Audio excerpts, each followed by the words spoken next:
Good evening. Welcome to tonight's program. I'm your host, Kelly Wright, coming from my home in Maryland. As I've stated every night, this is due to the fact that we are experiencing the COVID-19 global pandemic, and it is impacting those of us in the state of Maryland. We've been told by the governor to stay home for our own safety because of the spread of the coronavirus.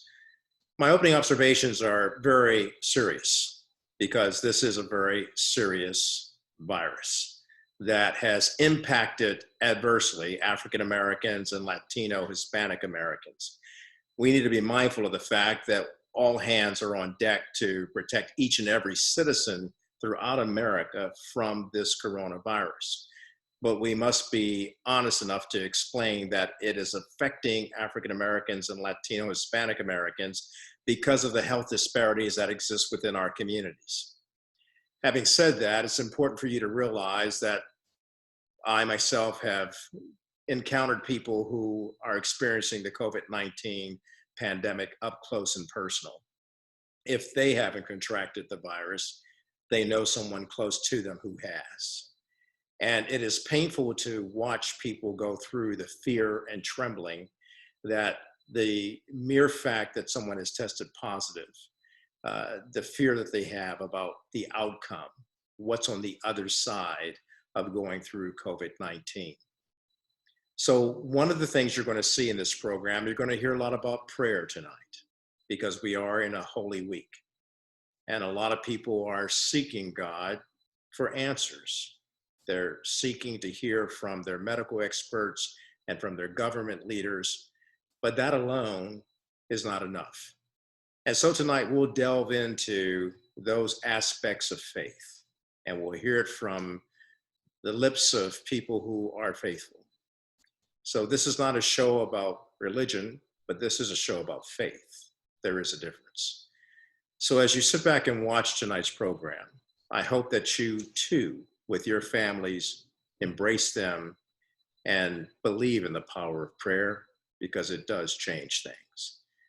And those are my opening observations. My first guest is Katrina Pearson. She is representative of the Trump campaign, and of course, she is in the know about what's happening within the presidency and the White House. And Katrina, all of us are concerned about what's happening with COVID-19. And of course, the president on Tuesday talked about the disproportionate impact of the African American community suffering from the effects of coronavirus. What do you say about that and the president's acknowledgement of that? Well, you know, Kelly, thanks for having me, by the way. And I just have to say that this has been a true display of leadership among the entire COVID-19 task force, considering that for several days now, many individuals, the president, the vice president, Dr. Fauci, Dr. Birx, have all discussed in their own words during their own time the acknowledgement that there is a disproportionate impact in the Black community, and stated a number of reasons why, whether it be comorbid health issues or economic issues that are impacting people.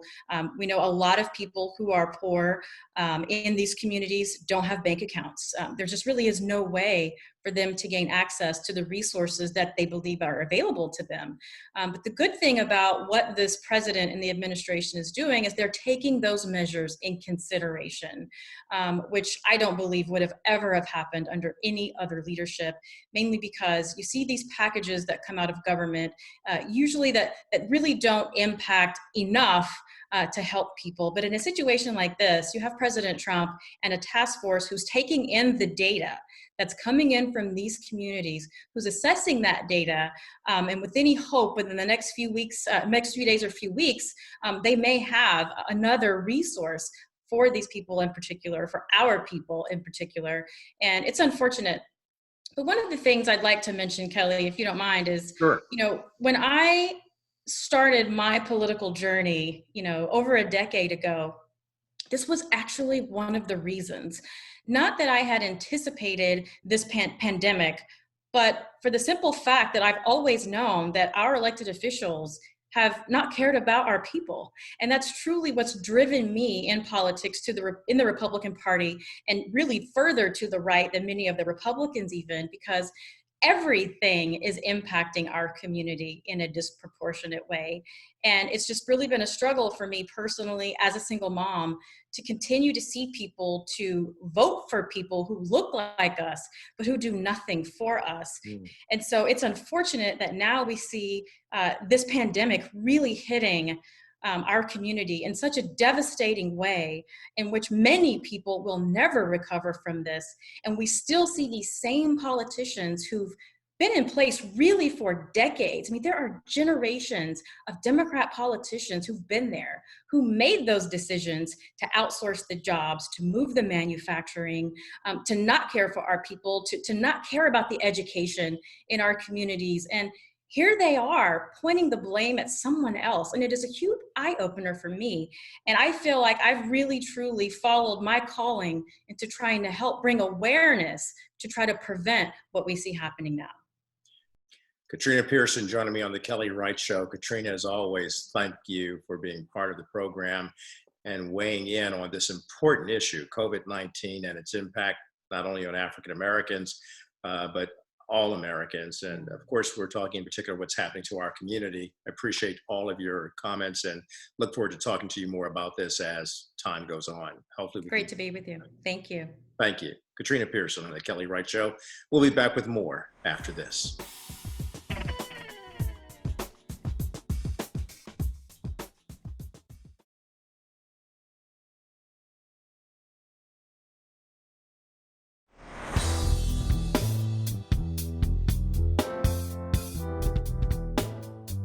Good evening and welcome back. So joining me now is a good friend, Jeff Nini, who is with Convoy of Hope. And Jeff, it's good to see you and know that you're well out there in lovely Springfield, Missouri, right? Yes, Kelly, thanks. It's so good to see you again and keep up with what you're doing and your new show. And congratulations on the new show, by the way. Thank you. Thank you very much. Here we are, though, in the midst of this coronavirus pandemic. It's affecting the globe, and Convoy of Hope has helped so many people around the world.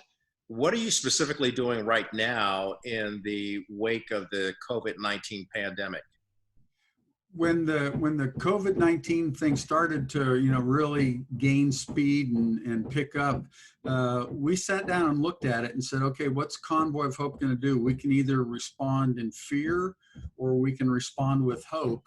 And by virtue of our name, we chose we're going to respond with hope. So we announced in early March a 10 million meal campaign. So what we're trying to do, we're attempting to deliver 10 million meals across the United States and get those into the hands of people that have been affected either by the disease itself or by the economic fallout from the disease.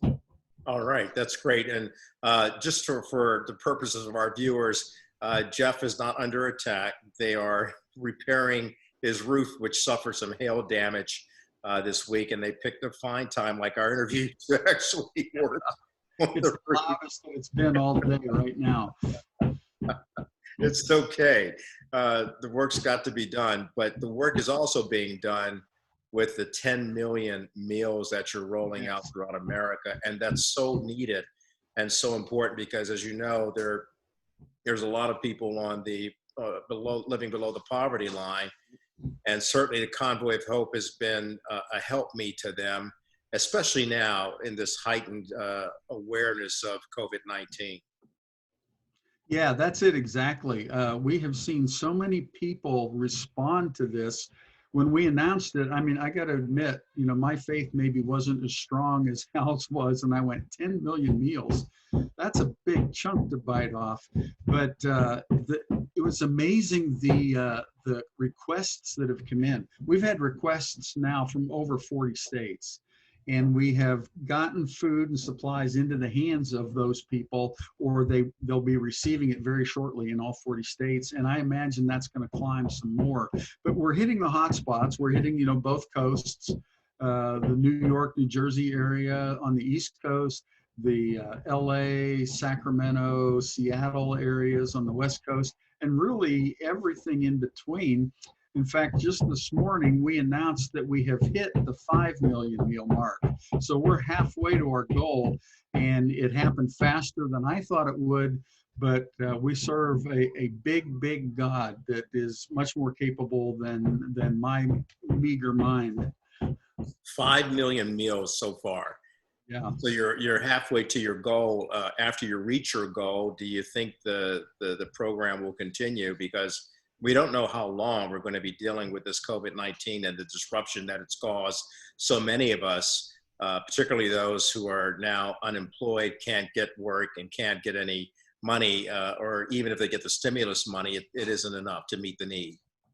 That is so true. And as I look at it, we've not made an announcement and we haven't really talked at length about it yet, but knowing Hal Donaldson and knowing Convoy of Hope and the way we've done things through the years, when we hit that million or that 10 million meal mark, I imagine that we'll just set a bigger target. We won't quit, we won't stop, but we'll just keep pressing forward.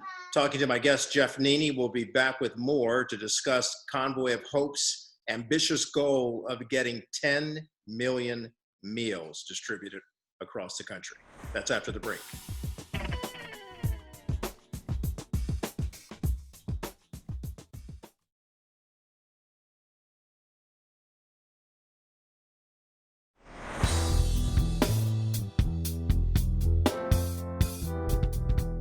Back now with Jeff Neeney of Convoy of Hope, and Jeff is talking about raising 10 million meals to distribute throughout 40 states in the United States of America. It's such a vital need.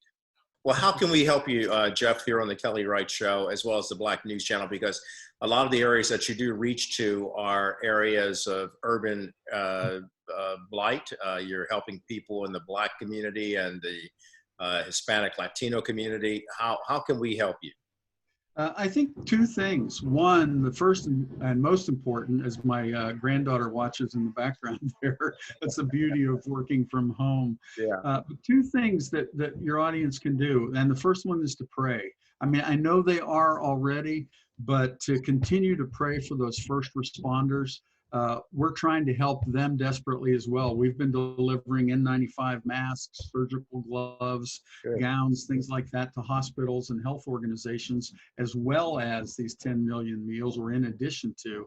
So pray for them and pray for our team and our staff, and pray for the income that we need to achieve it. We figure we can do this for $1 per meal, but that's still $10 million is a big nut to crack. And that's the other thing that people can do if they want to support. They can give. They can go to convoyofhope.org. They can make an online donation, as many meals as they want to be a part of providing. They can give there, and they can also follow up on the story, what we're doing. We'll have stories posted there about the needs that we're meeting, and some of the stories that come in from a lot of the distributions being handled by local churches. We figure who better knows a community than the local church that lives and breathes in that community. So what we want to do is we provide them with the product, with the food and supplies, and then we say, you use it the best way you see fit. And the local churches are doing a phenomenal job at the distribution. Jeff, keep the hope coming and brewing in these times of despair. We should always have hope. And I appreciate you so much. Give my best to Hal Donaldson, of course, the founder and executive director of Convoy of Hope, and my best to you and your family and your granddaughter. And tell the roofers they were quiet enough so we could hear all the important information. God bless you, man. Thank you, Kelly. It's great to see you again. Good to see you too. That's Jeff Neeney, Convoy of Hope. Make sure you reach out to Convoy of Hope. They're coming to a neighborhood near you, so reach out and help somebody. And if you're the pastor of a church, like Jeff says, get involved. Don't sit on the sidelines, but actually get involved. We'll be back with more of the Kelly Wright Show right after this.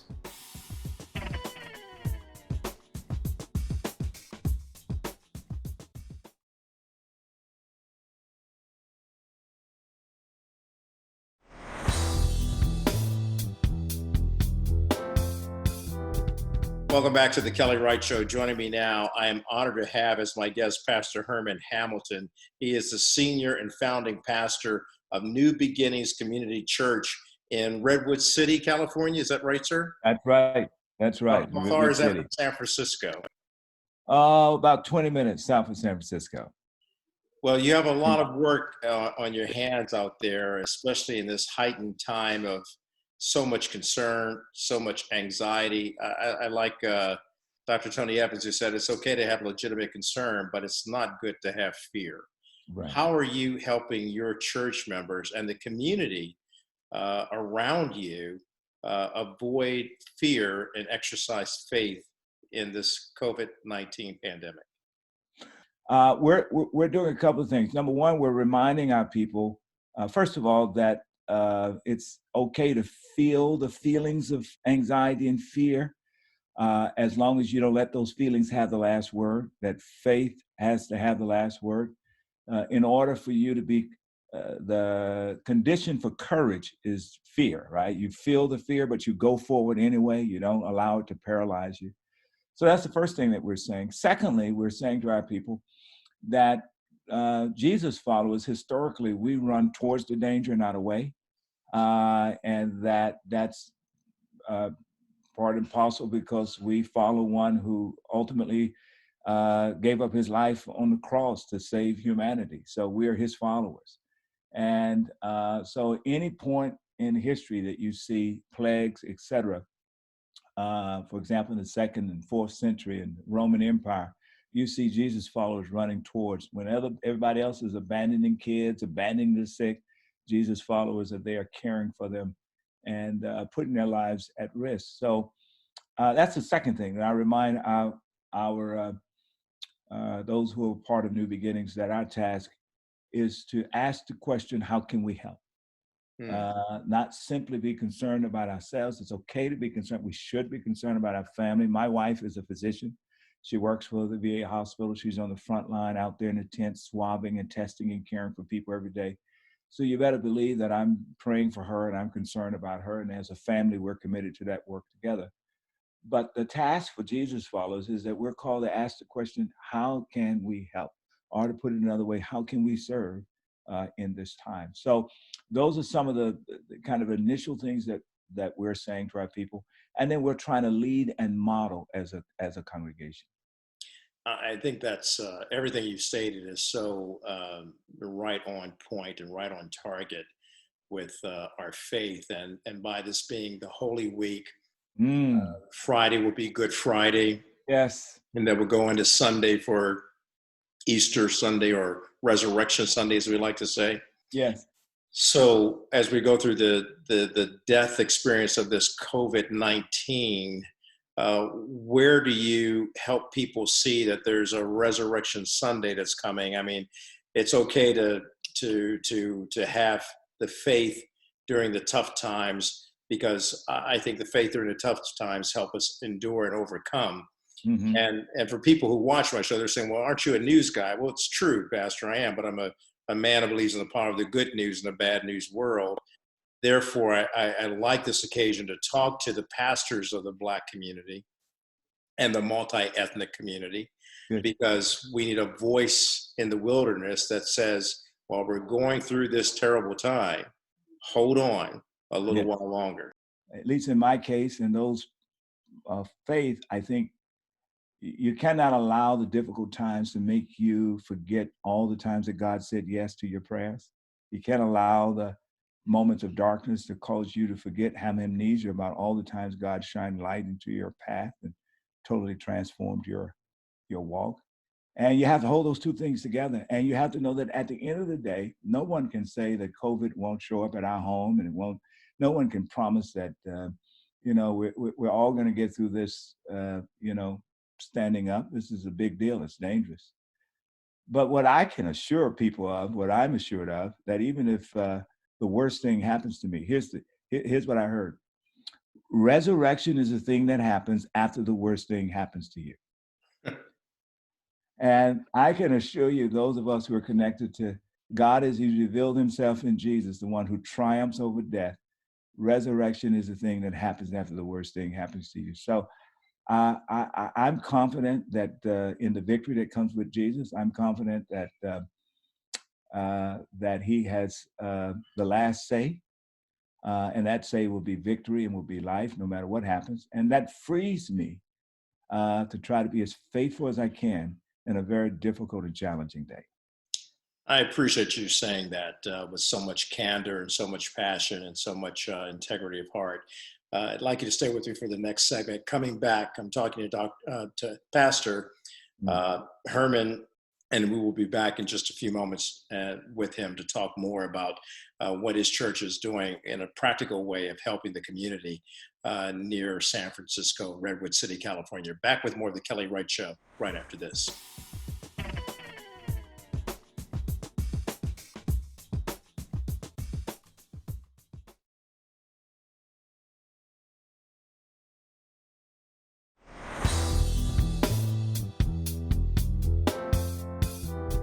Welcome back to the program. So I'm talking to Pastor Herman Hamilton. He's the senior pastor, again, and founding pastor of New Beginnings Community Church in Redwood City, California.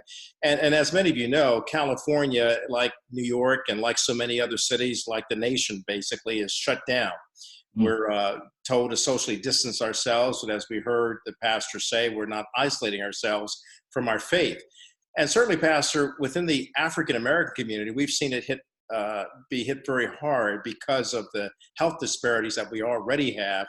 I was struck by the fact that your wife is a physician on the front lines of this COVID-19 pandemic, assisting veterans. And certainly they should not be forgotten in this as well because of some of the health disparities they have. But to be specific, what is your church doing beyond the four walls to reach out and touch lives, even in this age where we have to distance ourselves from each other? That's a great question. Externally, on last week, we set aside $85,000 to be forward leading in the local area effort. $60,000 is set aside to support the Second Harvest Food Program, which is one of the leading agencies here in the Bay Area that's on the front line trying to get food to people who are the most vulnerable in this period of time. So we want to be a blessing to support them. We also want to be supportive of, we've identified 3 churches. Often churches are left behind in these kinds of situations. Now I know that in the most recent stimulus package, some monies have been made available through the local banks to support churches. We made this decision before we knew anything about that because historically, churches, there are no public dollars for churches in general. And so we identified 3 churches that have had a tremendous impact up and down the Bay Area. And in this season, they average about 150 people. They have less than 10% of their community that's giving online, whereas 70% of my community gives online. They don't have the infrastructure that we have to do weekly broadcasts at really a high quality. And the bulk of the people who fill their pews are those who are going to be laid off because they fill the service industries that have been deeply impacted as a result of the huge job stoppage. So one is San Francisco Christian Center Church in San Francisco, the Maranatha Church in San Jose, and San Joe Cristo Jerusalem in Gilroy. And so we're set aside a big portion of that money to walk alongside them for the next 5 months or so. Wow. To really make sure that their doors stay open, that they can keep doing the ministry they're doing. So that's externally. Internally, because we're a large community, we've set aside $25,000. It's now grown to almost $60,000 because people have contributed to it, to help people who are facing, because of job stoppage, they've got to pay their mortgage, they got to pay their utilities, they got to provide food, so forth and so on. And so we're coming alongside a number of people that's a part of our extended community to try to be helpful in that regard. So it's a huge step of faith for us to commit those dollars, particularly because we don't know how this is going to come back and hit us. But after making a solid assessment of our resources, we said, this is the time to do it, and we've done it. And so far, it's been our people have responded, and God has been tremendously good as we've tried to be helpful. That is remarkable. And so it's actually not just preaching the gospel, but actually teaching it and living it Oh, by taking care of the least of these. And absolutely. it's good that Absolutely. you lead by example so that others might do the same thing. So having having heard you, I'm wondering what Easter will be like in America when so many churches Mm. are clamoring to get together, yet they can't because of the social distancing regimen that we should follow for to safeguard our families and ourselves. Mm. I think Easter Sunday is going to be a Sunday of hope. I think that the fact that people will be proclaiming, especially Jesus followers, that's what it's all about. Yeah. It's life that comes out of death. Uh, it's uh, it's new possibilities and new beginnings that comes out of horrific pain and loss. That's Easter. Jesus was a mother's son. Jesus was siblings, brothers. Jesus was the symbol of hope and truth and justice. All that died on Good Friday, but on Easter Sunday morning, the sun rose and he got up. And so I think that we're going to be assuring the nation, certainly I am, that this will pass. God will see us through it. There's another day on the other side of all of this. And resurrection looks different in different seasons. And there is the actual resurrection that we all look forward to on the other side of eternity. But there is the practical resurrection that we will experience as a nation. We will have yet another opportunity as people to demonstrate the power of who we are, to lead with love and grace, and to impact not just ourselves, but I think, just speaking as an American, I think we'll get another shot to impact the world. And hopefully we'll come through this and come out of it better, less polarized, less prone to demonize folk that we disagree with, better, less susceptible to class warfare and one ethnic group against the other. I'm just hoping that we come through this recognizing if the virus has taught us anything, it should have taught us what Dr. King said decades ago, that we are inextricably bound together. What affects one affects all other.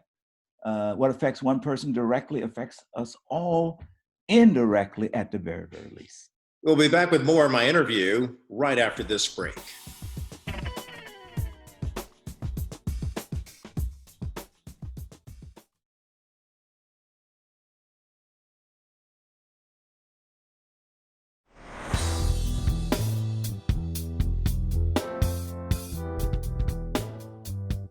Sarah, thank you so much. Talking to Pastor Herman Hamilton, the senior pastor and founder of New Beginnings Community Church there in Redwood City, California.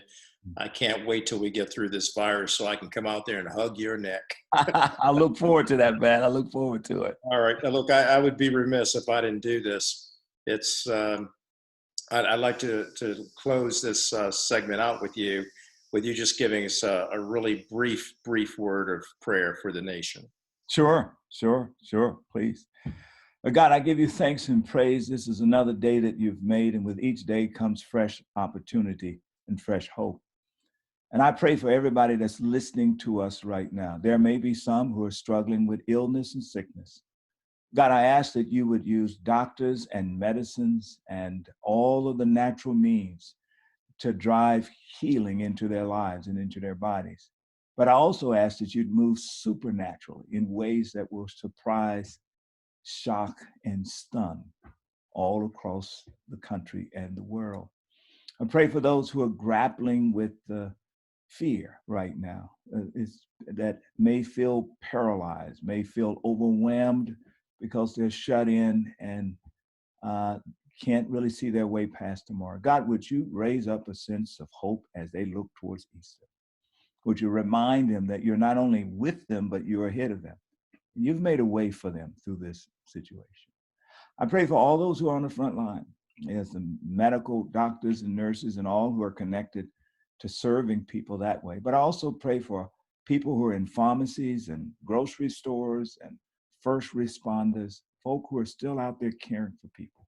Would you just divinely work your protection in your life? And ultimately, God, I pray for our country and I pray for our world. Lord, would you help us as you bring us through this? Would you so sharpen our sense of humanity?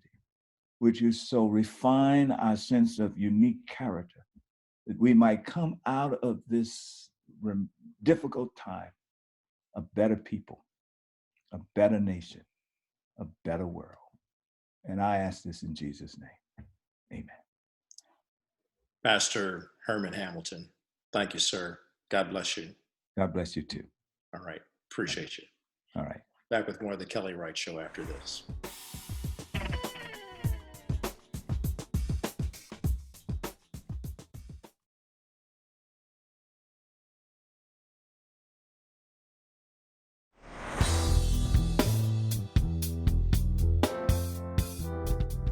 Welcome back to the program. So I am so delighted to introduce to all of you my friend. Some of you already know him. He is Leon Patillo, a great gospel singer, songwriter who's had a long history of music, and he just keeps on being true to his form. Leon, good to have you on the program. Thank you. Thank you, Kelly. So glad to see you, man. So glad we can connect from West Coast to East Coast. That's a great technology God has allowed man to have. Yeah, that's what's up. And we should use the technology as a tool of blessing people and encouraging people, especially at a time like now with COVID-19. One of the things that I've noticed that you've been doing, you've been reaching out to people, and every Saturday night you have your praise-a-thon going on. Tell me about that. Yeah. Oh, it's really cool, man. We were getting ready to go up to a place in Albuquerque, New Mexico last month to do, we didn't realize it was going to be our last live, concert with people in the auditorium. And we were having a little bit of doubt about going. And I said, Lord, what would you have me do? And I wrote down, I took a piece of paper and I just drew a line down the middle and I said, reasons for going, reasons for staying. And I had a long list of reasons to go. Blessing people, being able to hug somebody maybe for the last time in person for a season, just different things like that. People getting saved, listening to the hits that they've been texting me and saying, I want to hear that song, that song. So I had a whole list. And then the other side, it was just one thing that, people may not show up. That's the only thing I had on the other side, because of the virus. And so I just said, let's just go and do this. And I'm so glad I did, because those people encouraged me. They encouraged me to do something out of the box. And I had never done this before. I had never, like in my living room, done a concert to the world. And so we did our first one about maybe 3 weeks ago. We did it on a Saturday night, 6 p.m. We started the PST time. And it was just the most phenomenal thing. We must have had, what do you say, maybe 25, 30,000 views. Wow. And then last week we had 50,000, I think, or something like that. And then we were just looking at the thing this morning, and they said, you got 149,000 views. I said, what? So I'm getting a little, on the little chat section there, on the comment section, they're just telling, and they're from all over the world. And they're even saying some languages on my phone. Of course, it says see translation. So I hit the translation and it tells me what they're saying in their language. But it's just the neatest way to go ye therefore and teach all nations. And so every Saturday night now, we're going to do this for a season, 6 p.m. We're calling it live Saturday night live worship. Good. That's good. I love it. And I was blessed to be to actually watch you in your first one a couple of weeks ago, when this COVID-19 pandemic began to loom a lot more large than what it had before. How has it impacted it hasn't impacted your life, but how has it impacted your business? Well, it's something else. Renee she's been doing tent ministry for the last 4 years, and I didn't know how that was going to come to play. All I knew is that this machine that she had, this alkaline water machine. I just thought it was good for us, good for our health. And, you know, and you got one, which was fabulous. And a few of our friends and a few family members have gotten it. And I didn't realize it had kind of a financial component to it. And so this last, I don't know, maybe month or two, she's just been selling like crazy. So it's been helping to keep things afloat around here for us. And so we just happen to have something like that is continually helping people, but at the same time, it's people who have to go to the store and, you know, with those bottles, and then it's got a hand sanitizer button on it. So, you know, it's really kind of a cool thing. So during this time, that's really what's been helping us to kind of stay afloat. God's been investing in our ministry that way. And a few of the friends online have also been sending in, you know, little donations here and there. And we have a PayPal account as well. So people have been loving on us that way. So we're really appreciative. Well, we should point out your history in music. You've been performing. You don't show it, but you've been performing for at least 4 decades. And many people may not be aware of the great Leon Patillo, who has worked with Earth, Wind, and Fire and Santana. In fact, you were the lead singer for Santana. Tell me about that and how it all came to full circle with you doing gospel. Well, actually, I was living in San Francisco, born and raised in San Francisco. We just had we got the bug. Me and my little group in the city got the bug to go to LA and try to make it. And so we got to LA, and it's funny, as soon as I get to LA, we're there for a few months, I get a call from Carlos Santana back up in the Bay Area. So it's like, that's weird. I could have just stayed at home and maybe this call would have came. But anyway, we were pursuing, our career. And so Carlos called and said, man, I love your voice. He said, would you mind coming up to Frisco and singing on one of my albums? I said, get out here. I thought somebody was punking me at first. That's why I kept looking for the cameras like, what? And so you come to find that's exactly what he wanted me to do. So I drove up to Mill Valley. That's where he was living at the time. And I came to the front door, and there's a girl that I used to go to school with named Debbie that answered the door. And I went, I thought maybe she was a maid or something. I said, wow, look at Debbie. She's hanging out with Carlos Santana. This is so cool. And so then Carlos came up behind me and hugged me. He said, hey, man. I said, hey, what's up, man? Good to see you. He said, did you meet my wife? I said, oh, that's your wife? I said, oh, yeah, how you doing? I'm glad I didn't say maid or something like that.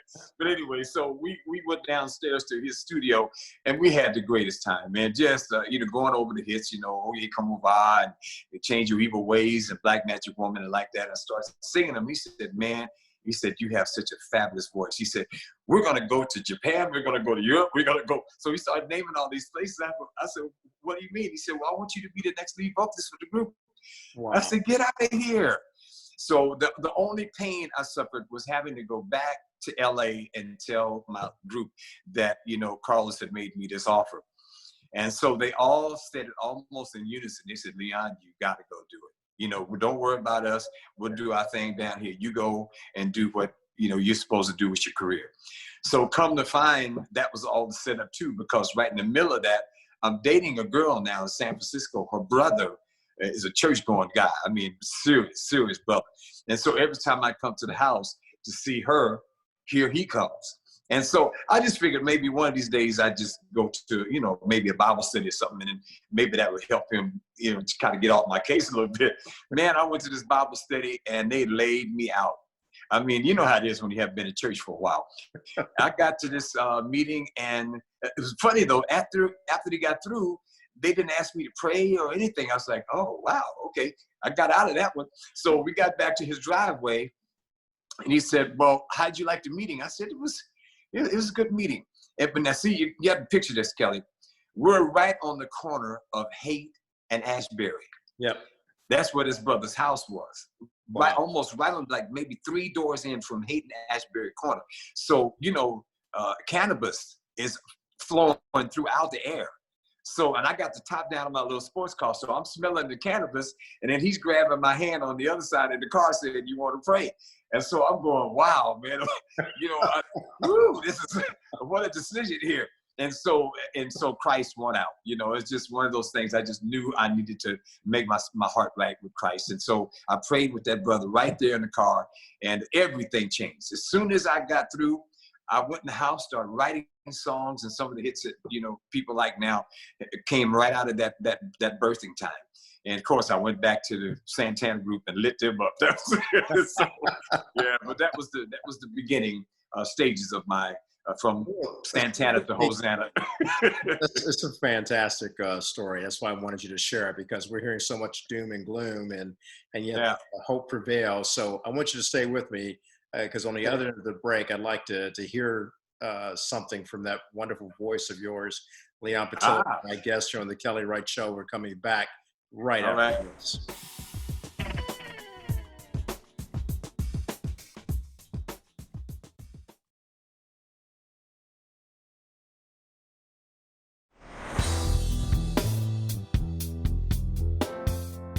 Welcome back to the program. And as you know, this is often my segment where I do my final word. And if I could just steal some thunder from Leon Patillo, my good friend who actually wrote the song, I Heard the Thunder. One of my favorite songs from him is The Sky is the Limit. So for my final word, I'm going to steal from my friend, because he's right here looking at me. And the song that he wrote, Sky's the Limit, it says, how do you look upon yourself? Are you always looking down on the ground? Hold on tight to your dreams. It's not as hard as it seems.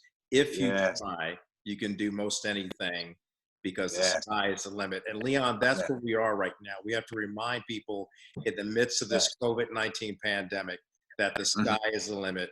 The pressure can be too hard to bear, but someone up there cares. And we're so much into this Holy Week that I'm glad you shared your faith with us freely. And I just love you, man. You're a good thank you, buddy. Yeah. Thank you. Well, that's all we have to really be concerned about is the horizontal and the vertical. You know, that's the only two things we have to be concerned with, just getting our heart right with him and then going out and loving somebody. And it's so funny that my first name, it would start with an L, because that's exactly what I feel like God has always done with me. It's just this up and down thing between me and him. Since I was 5 years old, he started this. And then he said, now take it and send it out. So, and then love has the same beginning letter. So, I just really feel like it's all a setup. I felt like from the beginning of my life, I've been set up to be his and to finally eventually become a person of faith and a person that, translates that out to the people. So I'm just really thankful, brother, for that. Well, I'm really thankful for you, and thank you for being on the program. I miss Las Vegas immensely. Next time I get out there, I have to hang out with you again. Wonderful city. I know it's shut down right now because of the COVID-19, but it's coming back. You come stay in the house. You can stay in the house like you did last time. Yeah. Be there. Your bedroom is waiting. Can you play something for us before we go? Oh, man. There we go. Just take us on out, Leon. All right, man. Are you always looking down? Down on the ground. But hold on to your dreams. It's not as hard as it seems. If you try, you can do most anything. Yes, you can. Because the sky is the limit. You can reach beyond the stars. The sky is the limit. Just let yourself go and let his river flow. Many people have given up. They say the pressure's too hard to bear. Don't have to do it all by yourself. Someone cares up there. Nobody else but you can do exactly what you do. So let your talent come bursting right on through.